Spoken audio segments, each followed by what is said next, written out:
Do you? Okay, glad to hear that. So now, let me first check your attendance. So for faster checking your attendance, tell me who is absent today. Oh, no one is absent. Very good, class. So now, I will be giving you a short story to read, and there was words that are highlighted, and it was simple, past and future progressive tense. So now, read that short story. Okay, class, are you done reading? Very good. So now, let us proceed to our topic. Our topic is progressive tense. So now, let's start with the present progressive tense or the present continuous tense.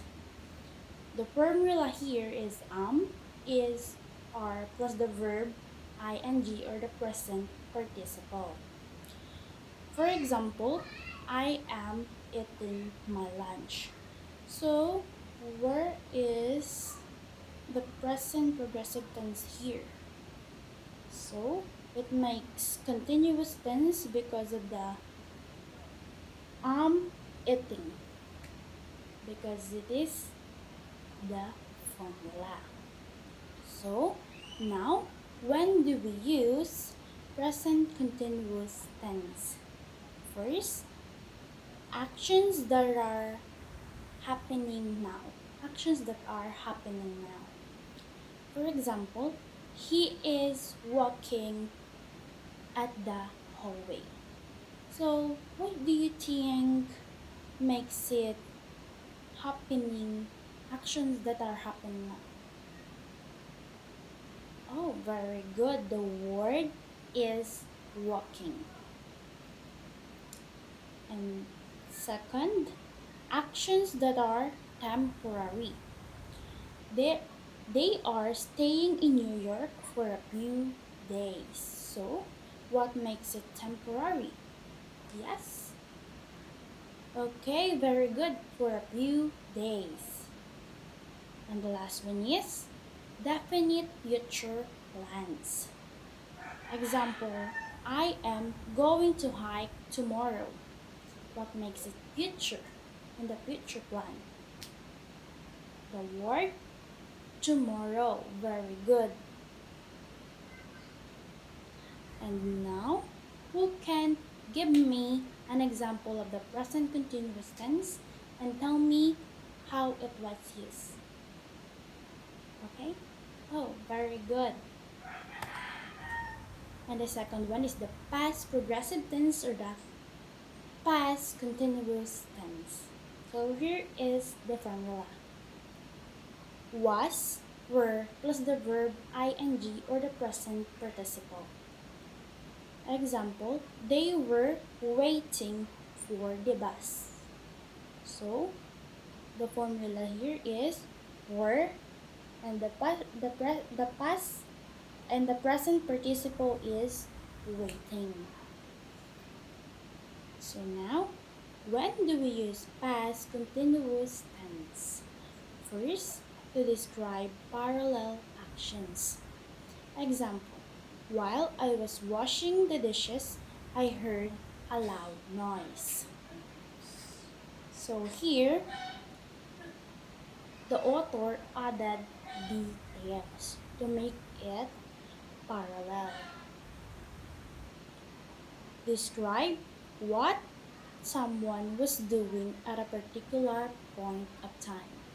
For example, I was working at the garden all day yesterday.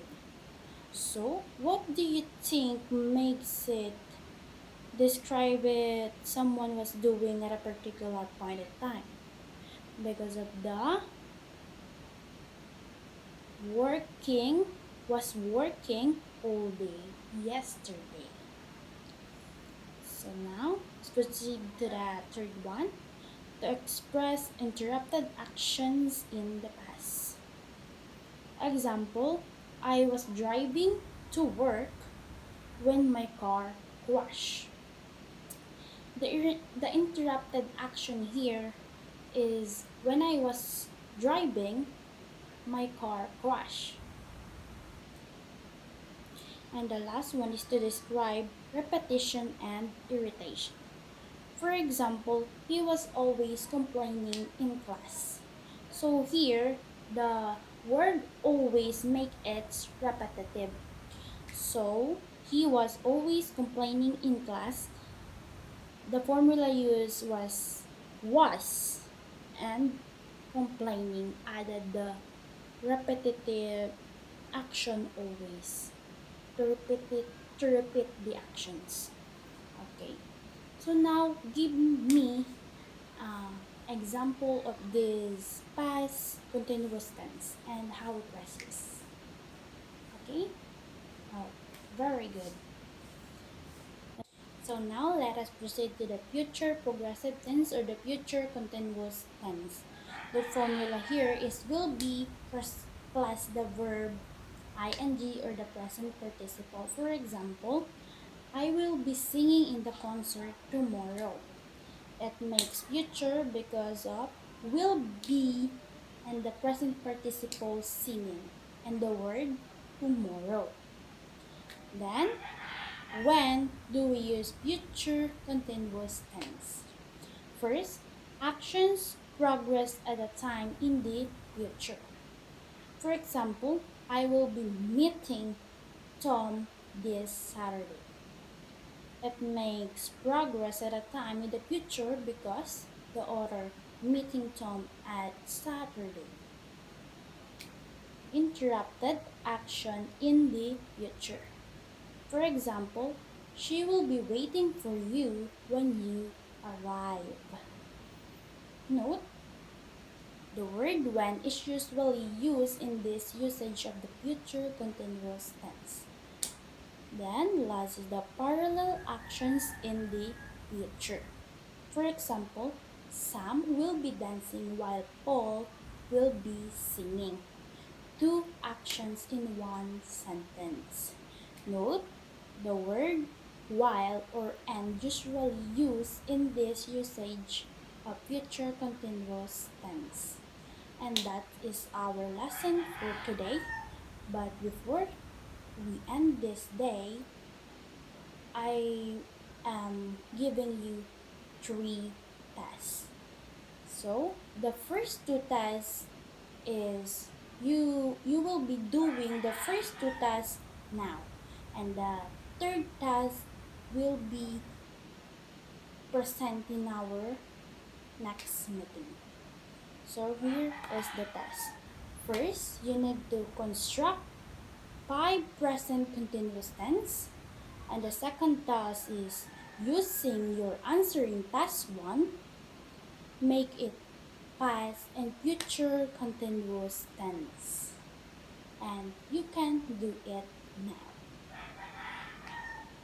Are you done, class? Very good. So now the task 3 is now that you can create sentences in simple past and future continuous tense, I want you to narrate in class your own story using simple, past, and future continuous tense. And that's all for today. Thank you.